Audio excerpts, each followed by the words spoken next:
अगर आप फ़िनलैंड में नए हैं और यहाँ पर रिसेंटली आए हैं तो ये वीडियो आपको बहुत इंटरेस्टिंग लगने वाली है। तो एक बात तो मैं पहले ही बता दूँ कि फ़िनलैंड की रियल लाइफ़ इंस्टाग्राम की लाइफ़ से बहुत ही ज़्यादा डिफरेंट है।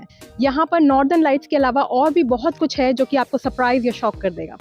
जैसे कि यहाँ पर सुबह-सुबह 11 बजे ही लोग लंच कर लेते हैं, या फिर टैप के पानी से डायरेक्टली पानी पी लेते हैं, या फिर जो इनकम इन्फॉर्मेशन है वो एक पब्लिक इन्फॉर्मेशन है यहाँ पर। और भी बहुत कुछ बातों के बारे में डिस्कस करेंगे हम लोग इस वीडियो में। इस वीडियो में मैं बात करने वाली हूँ फ़िनलैंड से रिलेटेड कुछ ऐसी बातें जो कि शुरू में तो आपको शॉक कर देंगी, सरप्राइज़ कर देंगी, लेकिन धीरे-धीरे आप अडैप्ट हो जाएँगे उस चीज़ से और आपको वो चीज़ें अच्छी लगने लगेंगी। तो चलिए शुरू करते हैं। आप हैं मेरे साथ मेरे चैनल ट्रैवल एक्सप्लोर फ़िनलैंड पे, जिस पे हम फ़िनलैंड की लाइफ़, कल्चर, यहाँ के रियल एक्सपीरियंसेस के बारे में बात करते हैं। मील टाइम्स यहाँ पर बहुत अर्ली होते हैं। यूजुअली लोग ब्रेकफास्ट यहाँ पर 7 से 8 के बीच में कर लेते हैं और लंच ऑलरेडी 11 बजे सुबह यहाँ पर कर लेते हैं यूजुअली लोग, और फिर डिनर 6 बजे तक, 5-6 बजे तक सब लोग कर लेते हैं। और उसके बाद अगर छोटा स्नैक्स चाहिए तो 9 या 10 बजे करीब कोई छोटा सा स्नैक्स ले लेते हैं, जैसे कि ग्रीक योगर्ट या फिर क्यूक्यूम्बर या फिर छोटा सा कोई फ्रूट। तो यहाँ पर लेट नाइट हैवी ईटिंग का कल्चर तो बिल्कुल भी नहीं है। और अगर आपको आदत है रात को 9 बजे डिनर करने की तो आपको थोड़ा सा शॉकिंग तो लगेगा। टैप वाटर डायरेक्टली पीना अलाउड है। जी हाँ, फिनलैंड में आप डायरेक्टली टैप से पानी पी सकते हो। No filter, no RO, no bottle water. यहाँ बॉटल वाटर खरीदना तो ऑलमोस्ट अननेसेसरी लगता है। रेस्टोरेंट्स में भी आपको टैप वाटर ही दिया जाता है और वो बिल्कुल सेफ़ होता है पीने के लिए। और क्वालिटी इतनी अच्छी होती है कि लोग प्राउडली बोलते हैं कि फिनलैंड का टॉप टैप वाटर वर्ल्ड के क्लीनेस्ट वाटर्स में से है। साउथ एशियन कंट्री से आने वाले लोगों के लिए ये बहुत बड़ा चेंज होता है। और एक इंटरेस्टिंग चीज़, हॉट वाटर भी टैप से ही आता है इंस्टेंटली। यहाँ सेंट्रलाइज्ड हीटिंग सिस्टम होता है, लेकिन जो हॉट वाटर होता है वो फिट फॉर ड्रिंकिंग नहीं होता। यहाँ पर कोल्ड वाटर ही पिया जाता है। आप सुपरमार्केट जाएंगे और फिर चेकआउट पे कैशियर पूछेगा बैग, तो आप कैजुअली हाँ बोल देंगे और फिर टोटल बिल में 20 to 40 सेंट्स ऐड हो जाएंगे। जी हाँ, प्लास्टिक बैग्स फ्री नहीं होते हैं फिनलैंड में, इसलिए ऑलमोस्ट सभी लोग रीयूजेबल बैग कैरी करते हैं। एनवायरमेंटल अवेयरनेस यहाँ सीरियसली ली जाती है और रिसाइकलिंग और सस्टेनेबिलिटी डेली लाइफ का डिफ़ॉल्ट बिहेवियर है। ये सुन के आपको थोड़ा सा शॉक लगेगा कि फिनलैंड में ट्रैफिक बहुत ही कम होता है। यहाँ की पॉपुलेशन भी कोई बहुत ज़्यादा नहीं है, लेकिन मेन सिटी एरियाज़ को छोड़ करके बाकी एरियाज़ में ट्रैफिक तो बहुत ही कम होता है। और यहाँ पर स्पीड ब्रेकर्स तो मैंने ऑलमोस्ट कहीं देखे ही नहीं है। अपने मुझे 4 साल होने वाले हैं यहाँ पर मैंने सिर्फ अभी तक एक ही स्पीड ब्रेकर देखा है। रेड लाइट पे लोग पेशेंटली वेट करते हैं और पेडेस्ट्रियंस के लिए कार्स रुक जाती हैं, तो सब लोग रूल्स फॉलो करते हैं। बाकी की कंट्रीज़ में ना हॉलीडेज़ का मतलब शॉपिंग भी हो सकता है, लेकिन फिनलैंड में हॉलीडे का मतलब है कंप्लीट हॉलीडे। यहाँ पर सब कुछ बंद होता है।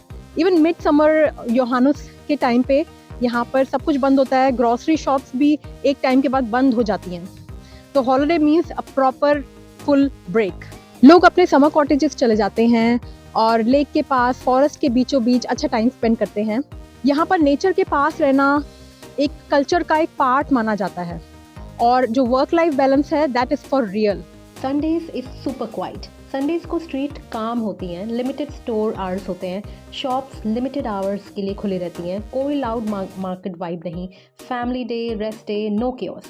ये स्लो लाइफ इनिशियली बोरिंग लग सकती है, लेकिन मेंटल पीस के लिए ये अमेजिंग है। Privacy is everything. ये बहुत इंपॉर्टेंट कल्चरल पॉइंट है। यहाँ पर नेबर्स है ना आपसे अननेसेसरीली इंटरेक्ट नहीं करेंगे।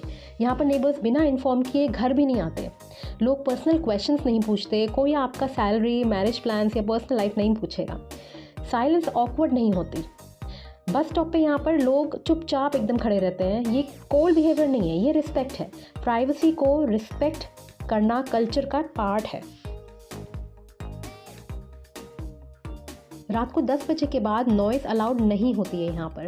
तो जनरली ज़्यादातर अपार्टमेंट्स में क्वाइट आवर्स 10 बजे के बाद रात को स्टार्ट हो जाते हैं। So no loud music, no drilling, no heavy footsteps, no party after 10 PM। और मैंने तो यहाँ तक भी सुना है कि लोग शावर लेने से भी हेजिटेट करते हैं रात को 10 बजे के बाद, नहीं तो कंप्लेंट आ सकती है। हाउसिंग एसोसिएशंस यहाँ पर स्ट्रिक्ट होती हैं, इसलिए हाउस पार्टीज़ रेयर होती हैं यहाँ के अपार्टमेंट्स में।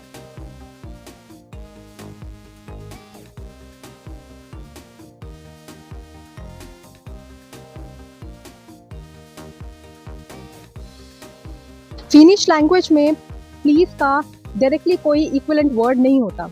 यहाँ पर पोलाइटनेस पता चलती है आपके टोन से और आपके बिहेवियर से।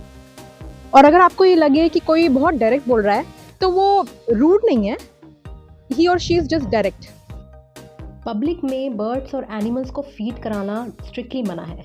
जी हाँ, फिनलैंड में पब्लिक प्लेसेस में बर्ड्स और एनिमल्स को फीड कराना डिस्करेज किया जाता है, अलाउड ही नहीं है, क्योंकि पेस्ट्स वगैरह कीड़े मकोड़े अट्रैक्ट होते हैं और पूरा इकोसिस्टम डिस्टर्ब होता है। और शायद ये एक और रीज़न है कि यहाँ पर इतनी साफ़ सफाई क्यों है।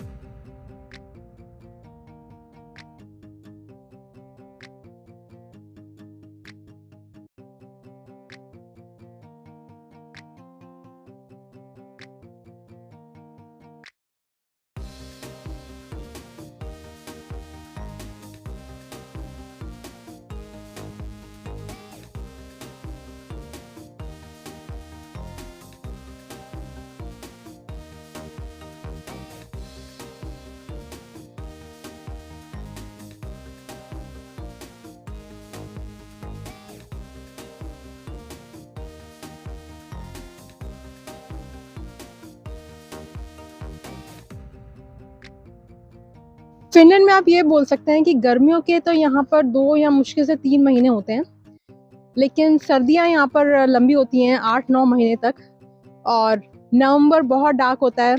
सनलाइट नहीं होना यहाँ पर थोड़ा चैलेंजिंग तो है, पर जब स्नोफॉल हो जाती है तो ब्राइट हो जाता है पूरा, तो इतना डिप्रेसिंग नहीं लगता जितना नवंबर में लगता है, जबकि ठंड भी बहुत होती है और अंधेरा भी बहुत होता है और स्नो भी नहीं होती।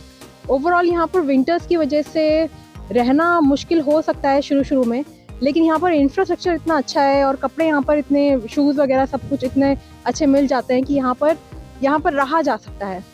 यहाँ पर जब बर्फ़ पड़ती है तो वंस इन अ डे या ट्वाइस या थ्राइस बर्फ़ की क्लीनिंग होती है यहाँ पर म्यूनसिपैलिटी की तरफ से।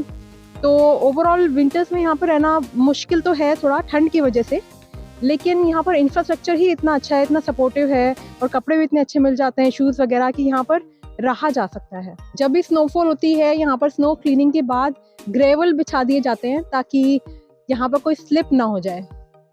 फिनलैंड में ट्रैश सॉर्टिंग बहुत इंपॉर्टेंट है। यहाँ पर जो वेस्ट सेग्रीगेशन है वो एक सीरियस मैटर है। वेस्ट एरिया में सारे जो बिन्स होते हैं वो सब अलग अलग पर्पस के लिए होते हैं, जैसे कि बायो वेस्ट एक जगह रखना है, प्लास्टिक वेस्ट के लिए अलग बिन होती है, ग्लास के सारे आइटम्स एक जगह डाले जाते हैं, मेटल के लिए अलग बिन्स होती हैं, पेपर रिलेटेड और कार्डबोर्ड रिलेटेड बॉक्स अलग होता है। तो रिसाइकलिंग जो है यहाँ पर वो ऑप्शनल नहीं है, और यहाँ पर यूजुअली हर अपार्टमेंट का अलग वेस्ट सॉर्टिंग एरिया होता है और सिर्फ उन्हीं लोगों को एक्सेस होता है उस ट्रैश सॉर्टिंग एरिया में जाके यूज़ करने का। Ventilation vents are mandatory here. Windows और वॉल्स में कुछ इस तरीके के वेंट्स लगे होते हैं, और विंडोज़ में जो लगे होते हैं वो थोड़े डिफरेंट टाइप के होते हैं। They are attached to the windows themselves, so उनको ब्लॉक नहीं करना चाहिए क्योंकि वो मॉइस्चर और फ्रेश एयर को रेगुलेट करते हैं अंदर।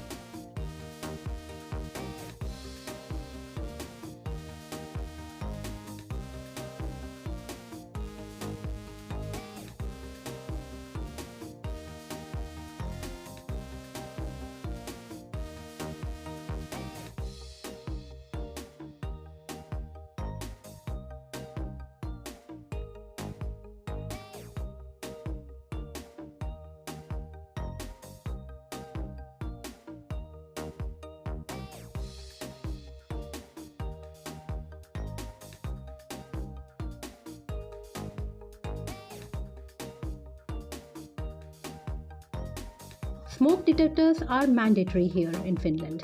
हर घर में स्मोक डिटेक्टर होना मैंडेटरी है क्योंकि ये सेफ्टी स्टैंडर्ड्स यहाँ पर हाई है। यहाँ पर हर रूम में, किचन में या फिर ओपन एरिया में स्मोक डिटेक्टर होना बहुत ज़रूरी है। And last but not the least, salary information public होती है। फिनलैंड में टैक्स अथॉरिटी के थ्रू सैलरी इन्फॉर्मेशन चेक की जा सकती है। ट्रांसपेरेंसी सिस्टम का पार्ट है और ट्रस्ट बेस्ड सोसाइटी है।